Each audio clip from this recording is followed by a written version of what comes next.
Chapter 2 the thieves story part 2 चोर की कहानी। A young boy makes friends with Anil. Anil trusts him completely and employs him. Does the boy betray his trust? एक छोटा लड़का अनिल के साथ दोस्ती करता है और अनिल उस पर पूरा विश्वास करता है और उसे काम पर रखता है। क्या वो लड़का अनिल का विश्वास तोड़ता है? I was still a thief when I met Anil, and though only 15, I was an experienced and fairly successful hand. Anil was watching a wrestling match when I approached him. He was about 25, a tall, lean fellow, and he looked easygoing, kind, and simple enough for my purpose. I hadn't had much luck of late and thought I might be able to get into the young man's confidence. जब मैं अनिल से मिला तब भी मैं चोर ही था और हालांकि मेरी उम्र केवल 15 वर्ष थी, मैं एक अनुभवी और काफ़ी सफल चोर था। जब मैंने उससे संपर्क किया तो अनिल एक कुश्ती का मैच देख रहा था। वह लगभग 25 वर्ष का था, एक लंबा दुबला पतला साथी, और वह मेरे उद्देश्य के लिए आसान, दयालु और सरल स्वभाव का लग रहा था। मुझे बहुत देर से नसीब नहीं हुआ और मुझे लगा कि शायद मैं युवक के विश्वास में आ सकूंगा। You look a bit of a wrestler yourself, I said. A little flattery helps in making friends. मैंने कहा, आप खुद एक पहलवान की तरह दिखते हैं। थोड़ी सी चापलूसी मदद करती है दोस्त बनाने में। And so you do, he replied, which put me off for a moment because at that time I was rather thin. और तुम भी, उसने जवाब दिया, जिसने मुझे एक पल के लिए बंद ही कर दिया क्योंकि मैं उस समय काफ़ी पतला था। Well, I said modestly, I do wrestle a bit. What's your name?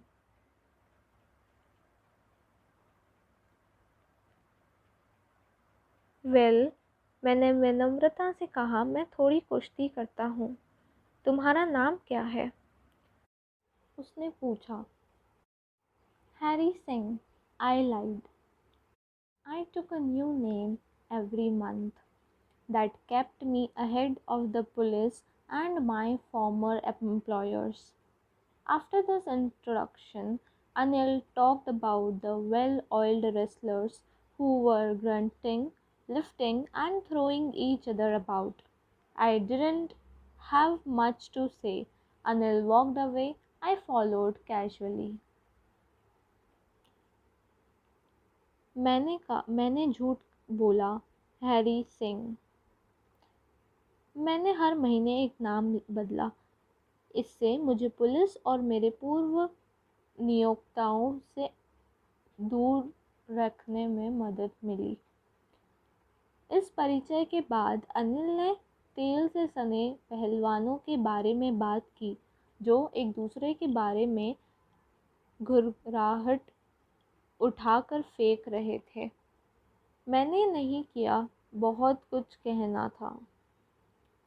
Anil चला गया। मैंने लापरवाही से पीछा किया। Hello again, he said. I gave him my most appealing smile. I want to work for you, I said, but I can't pay you. Anil ने फिर से कहा, नमस्ते। मैंने अपनी सबसे आकर्षक मुस्कान दी और कहा, मैं आपके लिए काम करना चाहता हूँ, लेकिन मैं आपको भुगतान नहीं कर सकता। I thought that over a minute, Perhaps I had misjudged by man. I asked, "Can you feed me? Can you cook?" मैंने सोचा कि 1 मिनट के लिए ख़त्म हो गया। शायद मैंने अपने आदमी को गलत समझा था। मैंने पूछा, "क्या आप मुझे खिला सकते हैं? क्या आपको खाना बनाना आता है?" I lied again. "I can cook." "If you can cook, then maybe I can feed you." मैंने फिर झूठ कहा कि हाँ, मुझे खाना बनाना आता है। तो अनिल ने कहा, "अगर आप खाना बना सकते हैं तो हो सकता है कि मैं आपको खिला सकूं। He took me to his room over the Jumna sweet shop and told me I could sleep on the balcony, but the meal I cooked that night must have been terrible because Anil gave it to a stray dog and told me to be off. But I just hung around, smiling in the most appealing way, and he couldn't help laughing. वह मुझे Jamuna sweet shop के अपने कमरे में ले गया और मुझसे कहा कि मैं बालकनी में सो सकता हूँ। लेकिन उस रात मैंने जो खाना बनाया वह बहुत ही भयानक रहा होगा, क्योंकि अनिल ने उसे एक आवारा कुत्ते को दे दिया और मुझे जाने के लिए कहा। लेकिन मैं अपने सबसे आकर्षक तरीके से मुस्कुराता रहा और वह हंसने में मदद नहीं कर सका। Later, he patted me on the head and said, "Never mind, he would teach me to cook." He also taught me to write my name and said he would soon teach me to write whole sentences and to add numbers. I was grateful. I knew that once I could write like an educated man, there would be no limit to what I could achieve. बाद में उसने मेरे सिर को थपथपाया और कहा, "कोई बात नहीं, वह मुझे खाना बनाना सिखाएगा।" और अनिल ने मुझे अपना नाम लिखना भी सिखाया और कहा कि बहुत जल्द वो मुझे पूरा वाक्य लिखना और संख्याओं को जोड़ना सिखाएगा। मैं उसका आभारी था। मुझे पता था कि एक बार मैं वहाँ एक पढ़े लिखे आदमी की तरह लिखने लगूँगा तो मैं बहुत कुछ ऊंचाई हासिल कर सकता हूँ जिसकी कोई सीमा नहीं होगी। It was quite pleasant working for Anil. I made the tea in the morning and then would take my time buying the day's supplies, usually making a profit of about ₹1 a day. I think he knew I made a little money this way, but he did not seem to mind. Anil के लिए काम करना काफ़ी सुखद रहा। मैंने सुबह चाय बनाई और फिर दिन की आपूर्ति खरीदने में अपना समय लेता। आमतौर पर प्रतिदिन लगभग ₹1 का लाभ होता। मुझे लगता है कि अनिल जानता था कि मैं इस तरह से थोड़ा पैसा कमा लेता हूँ, लेकिन उसे कोई आपत्ति नहीं थी। Anil made money by fits and starts. He would borrow 1 week, lend the next. He kept worrying about his next check, but as soon as it arrived, he would go out and celebrate. It seems he wrote for magazines, a queer way to make a living. Anil ने fit और start करने से पैसा कमाया। वह एक सप्ताह उधार लेता, उधार दे अगला, और वह अपने अगले चेक की चिंता कर रहा था। लेकिन आते ही वह बाहर जाकर जश्न मनाता। ऐसा लगता है कि उन्होंने पत्रिकाओं के लिए जीविकोपार्जन का एक अनोखा तरीका लिखा है। One evening he came home with a small bundle of notes, saying he had just sold a book to a publisher. At night, I saw him tuck the money under the mattress. एक शाम वह नोटों का एक छोटा bundle लेकर घर आया और कहा कि उसने अभी अभी एक प्रकाशन को एक किताब बेची है। रात में उसने उस पैसे को तकते देखा। अनिल ने वह पैसे गद्दे के नीचे दबा दिए। I had been working for Anil for a month. Apart from cheating on the shopping, had not done anything in my line of work. I had every opportunity for doing so. Anil had given me keys to the door and I could come and go as I pleased. He was the most trusting person I had ever met. मैं लगभग 1 महीने से अनिल के लिए काम कर रहा था और इसके अलावा खरीदारी में धोखा करने के अलावा मेरे काम की लाइन में कुछ नहीं किया। ऐसा करने का हर अवसर मिला मुझे। अनिल ने मुझे दरवाजे की चाबियां दे रखी थी और मैं अपनी इच्छा के अनुसार आ जा सकता था। वह सबसे भरोसेमंद व्यक्ति था जिससे मैं अभी तक मिला। And that is why it was so difficult to rob him. It's easy to rob a greedy man because he can afford to be robbed, but it's difficult to rob a careless man. Sometimes he doesn't even notice he's been robbed, and that takes all the pleasure out of the work. इसीलिए अनिल को लूटना इतना कठिन था। लालची आदमी को लूटना आसान होता है क्योंकि वह लूटा जा सकता है, लेकिन एक लापरवाह आदमी को लूटना मुश्किल है। कभी कभी उसे पता भी नहीं चलता कि उसे लूट लिया गया है और इससे काम का सारा आनंद निकल जाता है। Well, it's time I did some real work. I told myself I'm out of practice, and if I don't take the money, he will only waste it on his friends. After all, he doesn't even pay me.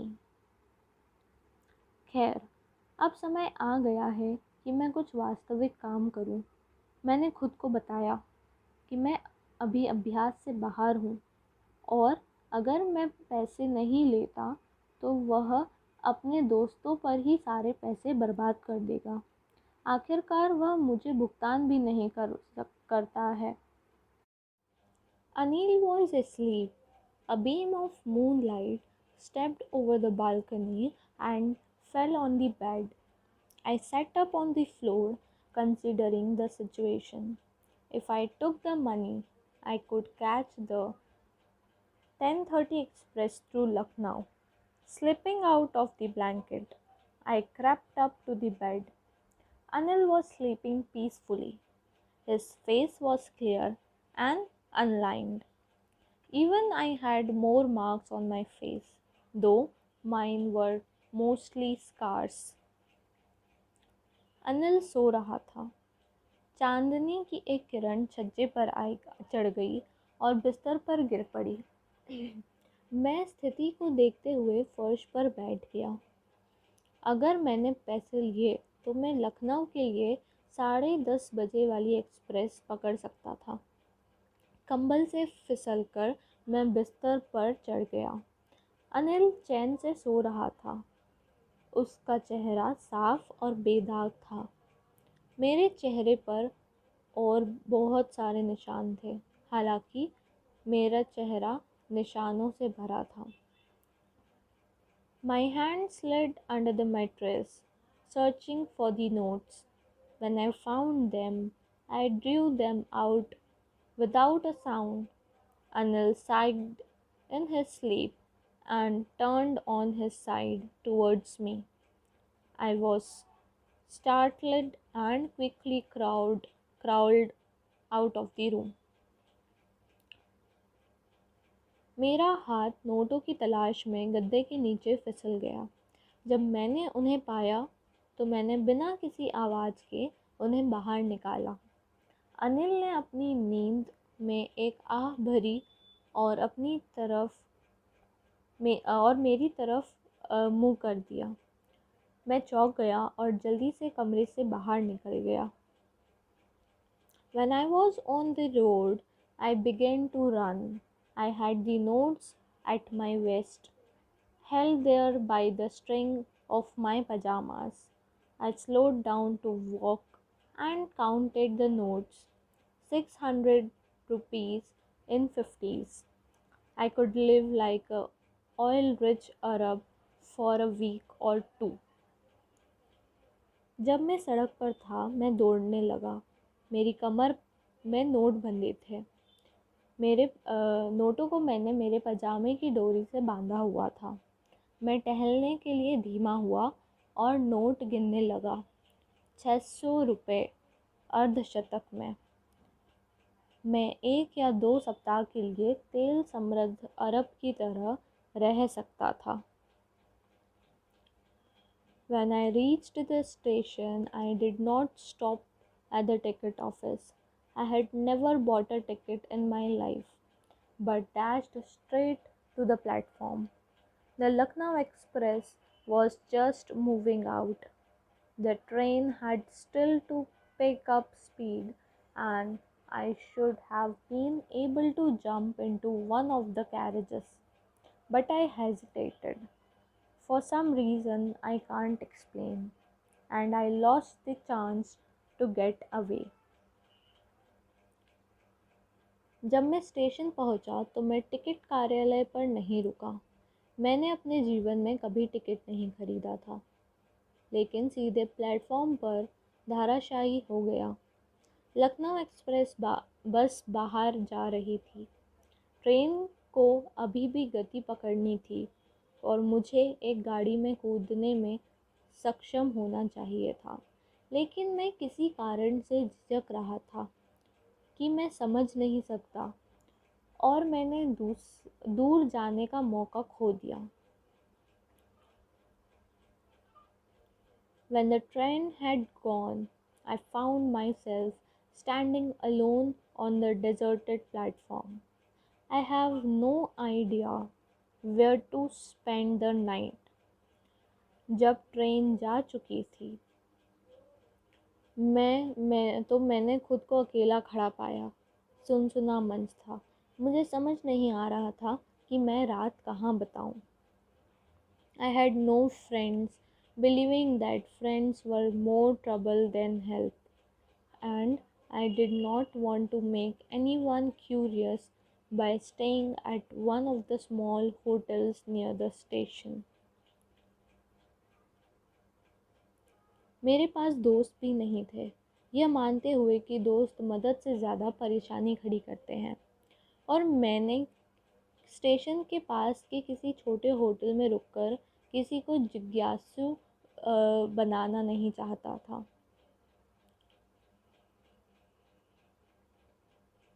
The only person I knew really well was the man I had robbed.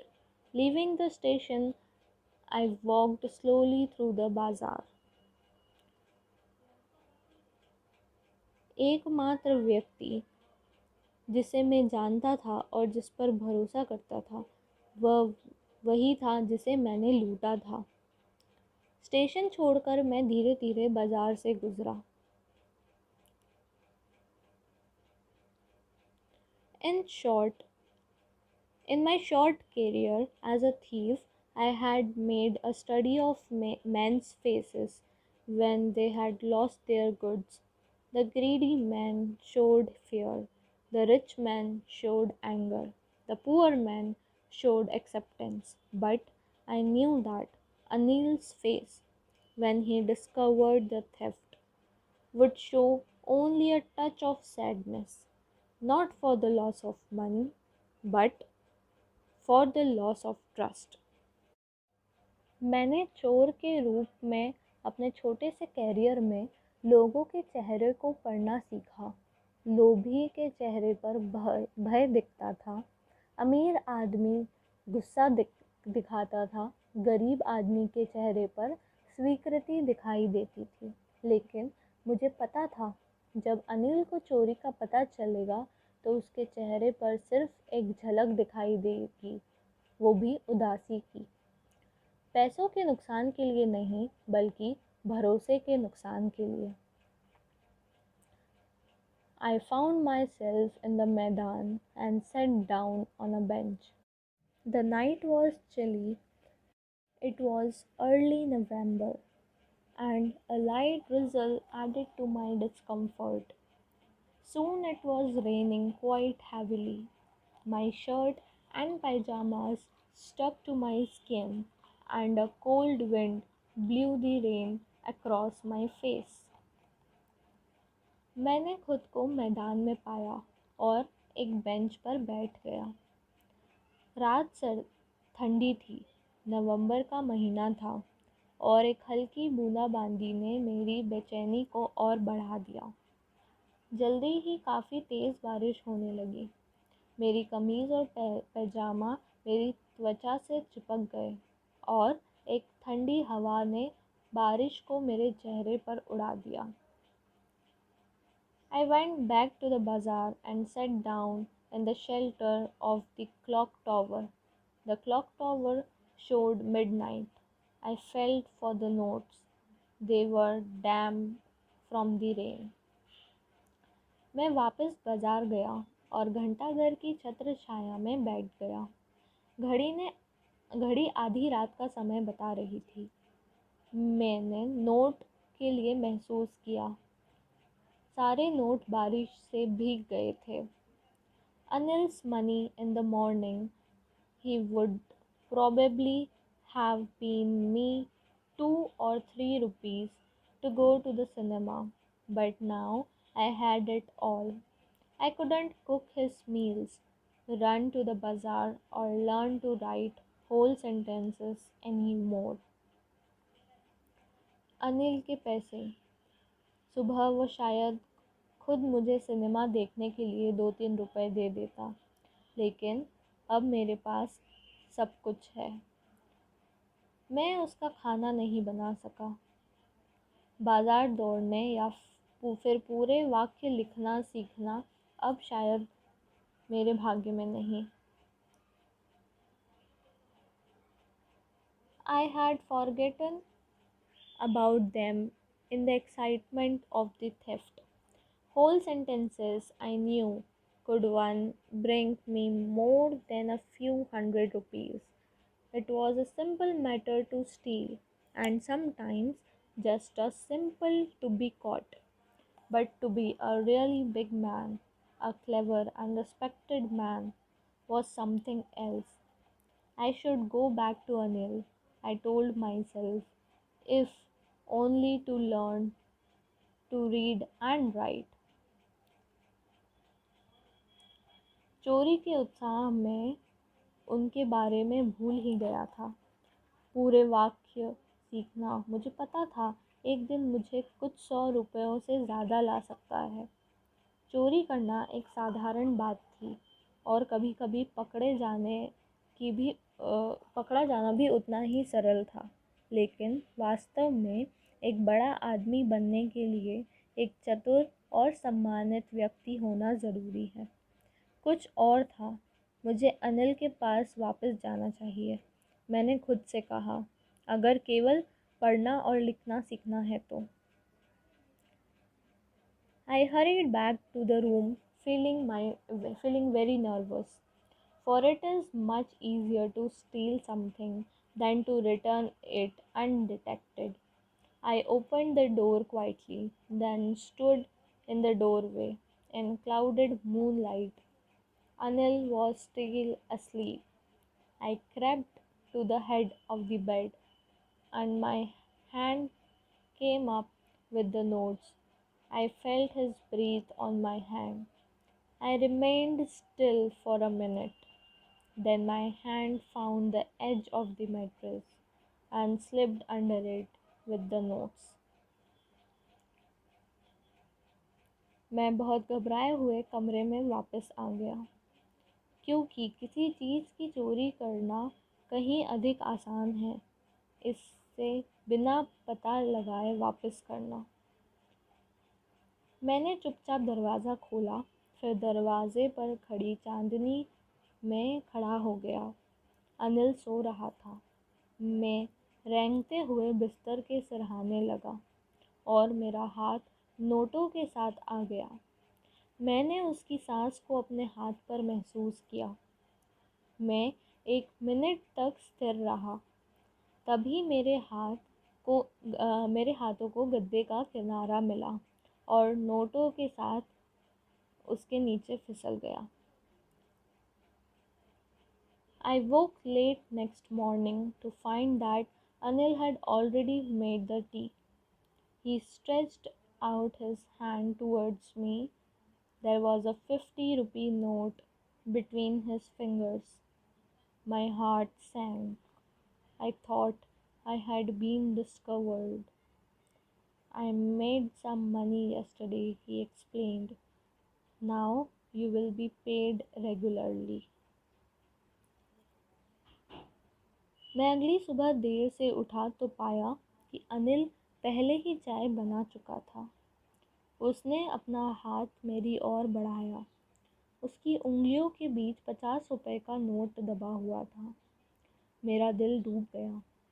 मुझे लगा कि मुझे खोज मिल गया है। मैंने नियमित रूप से कुछ पैसे कमाना शुरू किया है। अब आपको रेगुलर भुगतान किया जाएगा, अनिल ने कहा। My spirits rose, but when I took the note, I saw it was still wet from the night's rain. Today we'll start writing sentences, he said. मेरा हौसला और बढ़ गया, लेकिन जब मैंने नोट हाथ में लिया तो मैंने देखा कि नोट अभी भी गीला है, रात की बारिश की वजह से। अनिल ने कहा, आज हम वाक्य सीखना शुरू करेंगे। He knew, but neither his lips nor his eyes showed anything. I smiled at Anil in my most appealing way, and the smile came by itself without any effort. वह जानता था, लेकिन ना तो उसके होठों ने और ना ही उसकी आँखों ने कुछ दिखाया। मैं अपने सबसे आकर्षक तरीके से अनिल को देखकर मुस्कराया और मुस्कान अपने आप ही आ गई, बिना किसी प्रयास के। ग्लॉसरी, शब्दावली। फ्लैटरी, इनसिंसियर प्रेज, चापलूसी करना। Modestly, without boasting in a humble way, अर्थात शेखी बगाड़ने के बिना एकदम विनम्र तरीके से। Grunting, making low guttural sounds. घुरघुराना, कम कष्टस्थ ध्वनियाँ बनाना। अपीलिंग, अट्रैक्टिव, आकर्षक, अरेखित। Unlined, showing no sign of worry or anxiety. चिंता या चिंता का कोई संकेत नहीं दिखाना। थिंक अबाउट इट, इसके बारे में सोचें। First, what was Hari Singh's reaction to the prospect of receiving an education? Do they change over time? Hari Singh शिक्षा प्राप्त करने की संभावना पर हरी सिंह की क्या प्रतिक्रियाएं हैं? क्या वे समय के साथ बदलते हैं? उदाहरण के लिए तुलना करें, विचार करें। मुझे पता था कि एक बार मैं शिक्षित व्यक्ति की तरह लिख सकूँगा तो और भी ऊंचाई हासिल कर सकूँगा बिना किसी सीमा के। इन शब्दों के विचारों के साथ पूरे वाक्य मुझे पता था एक दिन मुझे कई ऊंचाई पर ला सकते हैं। चोरी करना एक साधारण बात थी और कभी कभी पकड़ा जाना सरल था, लेकिन वास्तव में एक बड़ा आदमी, एक चतुर और सम्मानित व्यक्ति होना कुछ और था, और उसे अनिल के पास लौटाया। दूसरा, why does not Anil hand the thief over the police? Do you think most people would have done so? In what ways is Anil different from such employers? Anil चोर को पुलिस के हवाले क्यों नहीं करा? क्या तुम्हें लगता है ज़्यादातर लोगों को ऐसा किया गया होगा? अनिल ऐसे नियोक्ताओं से किस प्रकार भिन्न है? Talk about it. First, do you think people like Anil and Hari Singh are found only in fiction, or are there such people in real life? आपको क्या लगता है कि अनिल और हरी सिंह जैसे लोग केवल कल्पना में पाए जाते हैं, या वास्तविक जीवन में भी ऐसे लोग होते हैं? Do you think it is a significant detail in the story that Anil is a struggling writer? Does this explain his behavior in any way? क्या आपको लगता है इस कहानी में एक महत्वपूर्ण विवरण है कि अनिल एक संघर्षित राइटर है, लेखक है, संघर्षरत लेखक है? क्या यह किसी भी तरह से उसके व्यवहार की व्याख्या करता है? Third, have you met anyone like Hari Singh? Can you think and imagine the circumstances that can turn a 15-year-old boy into a thief? क्या आप हरी सिंह जैसे किसी व्यक्ति से मिले हैं? क्या आप सोच सकते हैं कि उन किन परिस्थितियों की कल्पना कर सकते हैं जो 15 साल के लड़के को चोर में बदल सकती है? Fourth, where is the story set? You can get clues from the names of the person and places mentioned in it. Which language or languages are spoken in these places? Do you think the characters in the story spoke to each other in English? कहानी कहाँ set है? इसमें वर्णित व्यक्तियों और स्थानों के नाम से आप सुराग प्राप्त कर सकते हैं। इन स्थानों पर कौन सी भाषा या भाषाएं बोली जाती हैं? क्या आपको लगता है कि कहानी के पात्र एक दूसरे से अंग्रेजी में बात करते हैं?